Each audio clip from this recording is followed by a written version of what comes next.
tip, we're going to be talking a little bit more about soil health. And I'm here to show you some of the main components of compost, which is a huge thing that backyard gardeners can do to improve their soil health. So we've been talking about how compost is a mixture of browns and greens. And by browns, we're talking about any like dead, dried material. So your browns could be anything from cardboard to dried leaves, sticks, bark, any just sort of dried out dead plant material. And so you're going to want a lot of that in your compost compared to the amount of greens, which your greens are your really nitrogen heavy stuff. So that's, fresh weeds, plant leaves when you're thinning some of your vegetables. If you've got, like I've got this bad tomato here, any of this like juicy kind of living fresh stuff, that's going to be the green element of your compost. And one thing that might trip people up is that it's not necessarily about the color, it's more talking about what it's made of. So for example, coffee grounds may be brown, but because they're wet and they're fresh, they fall into that green category. So another way to think about it is, if it's wet, if it's fresh, it falls into this green category, and if it's really dried out, then it would be more in the brown category. According to some technical resources, the ideal ratio of your browns to greens is 25 browns to 1 green. But in the backyard garden setting, that's often really hard to achieve because we have a lot more of those greens. So just think about the more of this brown stuff that you're adding compared to the green, just the faster your compost is going to be created. We're going to take a look at our compost pile here. I'm going to just point out that in addition to the carbon to nitrogen materials ratio that Sal was mentioning, there's other things that can help speed up the decomposition process. And basically what needs to happen is the carbon and the nitrogen need to actually interact with each other. And so in addition to having a mix, it's really helpful if you have smaller sized pieces. So for instance, a piece of cardboard like this is going to take a lot longer to break down than if you were to shred it. Now, you can throw it in your compost either way, but if it's shredded into smaller pieces, it's going to interact faster with the nitrogen, and so everything's going to break down faster. Another thing that helps your pile break down is mixing things, and again, that's all about getting the carbon and the nitrogen to be next to each other so they can interact. So mixing your pile is going to really help with the decomposition process. And then another thing we're going to pay attention to is the moisture level.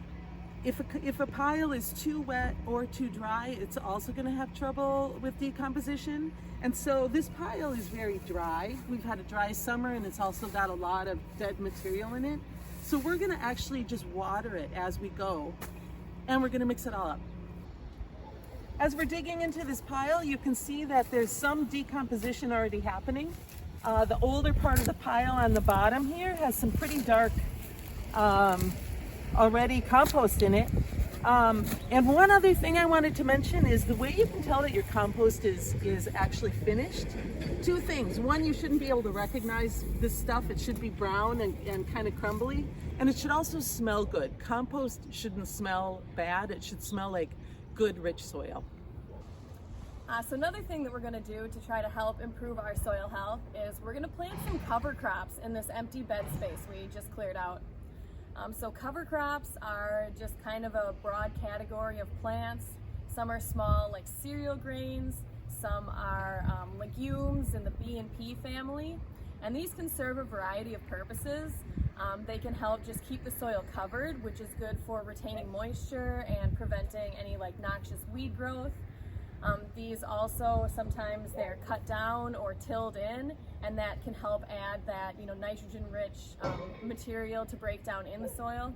Otherwise, some are just left there and then they'll die over the winter. And in the spring, you can either plant directly into them. They'll kind of help protect that soil surface. Or again, you can till them in just to incorporate some more organic matter into the soil. So our cover crops that we're going to plant here today, we've got oats, we've got buckwheat, we've got clover, which we do have clover that we've planted around our garden here. So that's also just acting as kind of a buffer, protecting our crops from the parking lot, and helping to retain some of those nutrients in that buffer zone. And our final thing that we're going to plant is they're known as tillage radishes, and these can help with compacted soil as they grow really deep roots, and then when they die and the roots break down, they can help add nutrients deep in the soil, as well as just opening up some compacted soils. So we're just gonna get out some of our seeds, and we're just gonna broadcast them in place. Having healthy soil really leads to having healthy plants, and so that's why we are discussing the compost and the cover crop. Adding compost and other organic matter in the form of cover crops to your soil really helps your soil in a lot of ways. Compost helps soil absorb and retain nutrients and moisture, and then that makes both nutrients and moisture available to your plants.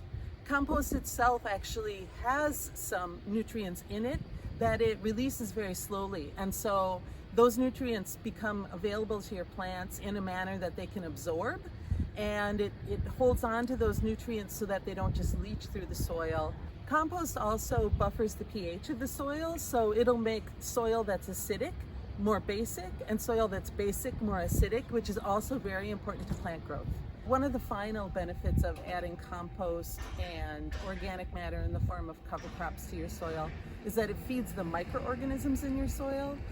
That really helps to create a more living ecosystem in your soil, which benefits the plants in many ways.